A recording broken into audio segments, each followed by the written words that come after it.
our media bed in here, okay?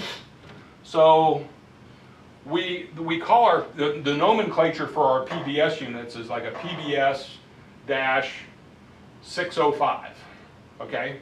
And a 6, the first number means the height of the media bed, so it's 6 feet tall. And then the second, the 0 is kind of a holding spot. And the second number is the width of it in basically in feet, okay? All right? So that's a PBS 605. So what is the area, what is the bed area of a PBS 605? What is that? 30 square feet. 30 square feet, that's right. So 6 times 5 is 30 feet square, okay? So this is the media bed. We don't include the fill chute area when calculating the bed area because we're not expecting airflow to go through the fill chute area, okay? So when we're looking at the unit, that means air is going through every point of this bed. So this is like looking at the screen here of it, all right? So typically we run into problems when, again, the unit becomes 8 feet wide or wider and kind of more than 8 feet tall. So when you get to 8 feet tall and 8 feet wide, it's kind of no longer very transportable. I mean, you can get, right? And now that's where that 0 digit comes into place. There is, because we can do like a 8-10 unit, right? 8 feet tall, 10 feet wide, or even an 8-12 unit, okay? Now it's 12 feet wide, it's special shipping probably, or maybe we can turn it sideways on the truck, who knows?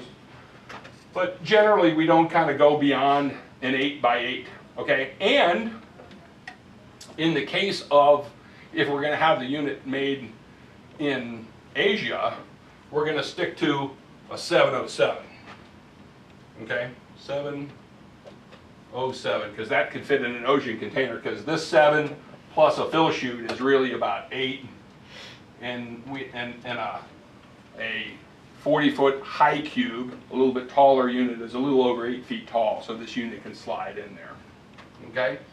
So let's just kind of say 707 is kind of our typical maximum there. So with a 707, what's the bed area? 49 square. 49 feet. Okay. All right. And for a 707, for odor control, that we target for about 50 feet per minute of airflow, then what is the maximum airflow that we could get from this PBS? That times the 50 feet per minute. So we take the area times the velocity, and that's going to give you the flow. So 49 times 50 is going to be 2450. I think that's right. 2450 CFM, cubic feet per minute. So now we've converted velocity to flow. Okay? So that's the most that we can get out of this big PBS unit is 2450 CFM. I shouldn't say that's the most. That's our target at 50 feet per minute. Let's say we did 100 feet per minute. Okay? 49 times 100 is just going to be 4900 CFM. Okay, so that's the most we can do. So typically our competitor for a system like this is if you come to them and say, if you're an engineer and say, I need 7,000 CFM, they're going to say, all right, well, you need 2 of these systems. Okay? Well, how much do 2 systems cost? They cost twice as much as one system, right? Okay, now you got 2 blowers, you got 2 sets of ductwork coming into it, you got 2 separate systems. So the way that we handle this is that we have the big brother of the PBS system. So the big brother of the PBS system is the VTS system, okay? So the VTS is a V-bank transition system, and the VBS has the same principle of the PBS, okay? Now I'm going to draw a downward view of the PBS because it's going to help me illustrate the PBS. So the PBS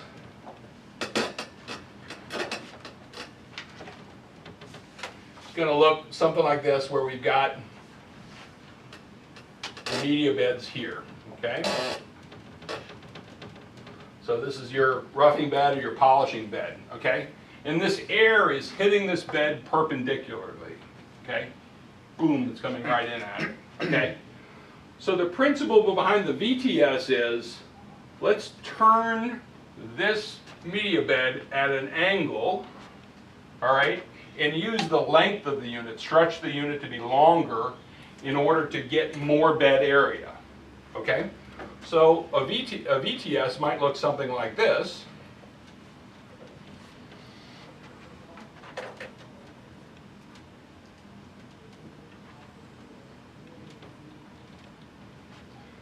I'm going to draw it as its true V here.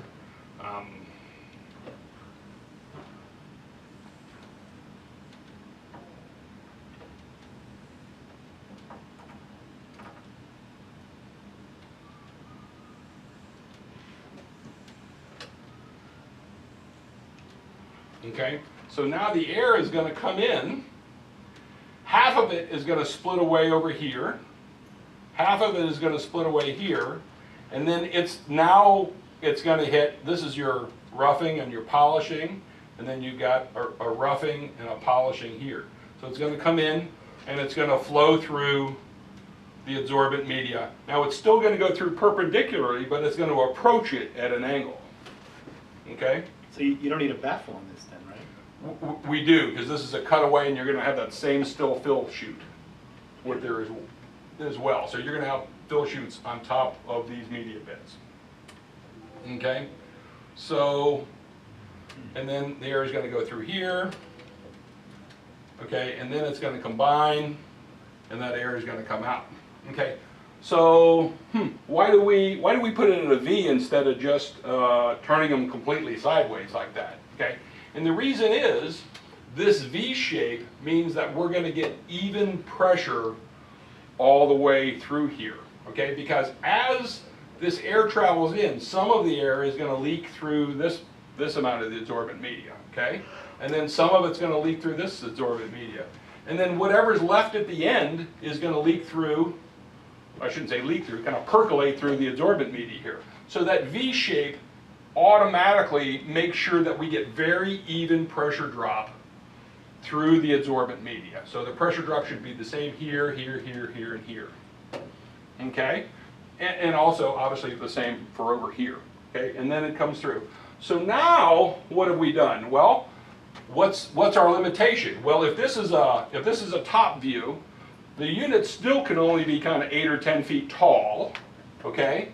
So coming out this way, it's 8 or 10 feet tall. But now our limit on airflow is the length, whatever the length is here, okay? So we can make this 40 feet long if we wanted to, and put it on a truck, because a truck is typically 40 feet long. So now what's your bed area? Okay, so let's just say that we're using an 8-foot tall bed. So the height is 8. What we would call this width on the PBS unit, the width is now the length of this bed. Okay, so let's say it's 40. Okay, and then you're right. Now we got a times 2 because there's 2 of them in here, right? Times 2. So now our area is 8 times 40 times 2 is 640 square feet of area. Okay, what is 640 times 50 feet per minute? 32,000, come on guys! Engineering degrees like crazy in here and nobody can give me that. 32,000 CFM in that unit, okay? So we made a huge leap going from kind of a max of 2,400 CFM at 50 feet per minute to now being able to do 32,000. And if we ran it 100 feet per minute, it'd be 64,000, right? And theoretically, this could even be more than 40 feet long. We worked on some projects that are even longer. Okay, so that's how a VTS works. Now, the other way that a VTS can work is if you just do this.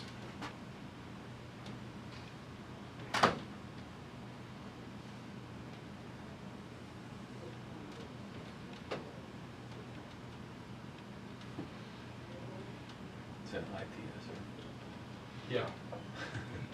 So you just make, you make a half VTS, okay? So if you don't need to have the whole V to get all the area you need, it's a lot easier just to make one of these beds and kind of make a long, narrow unit, okay? This is typically what we do for the units which are made in Asia for us by Stewart, because a true V with 2 beds in it is too wide to fit in an ocean container. So we call this a VTS HC. So we'll typically call it a VTS, and this isn't really a official nomenclature, but you'll see it in some quotes and things. A VTS 10,000 HC means high cube, means that it can fit into what's called a high cube ocean container. Okay, so a VTS 10,000 HC. So this is what we're using on Mill Cove. We used it in, what's the one in Toronto? Yeah, Beechwood. Beechwood, and then, yeah. San Fran is like that as well. Is that roughly the same price as a PBS? So it's roughly proportional by airflow or by bed area, right? And it gets a little more cost efficient. You know, you have some cost savings as it gets larger. So typically the price per CFM is a little bit better as you get things larger.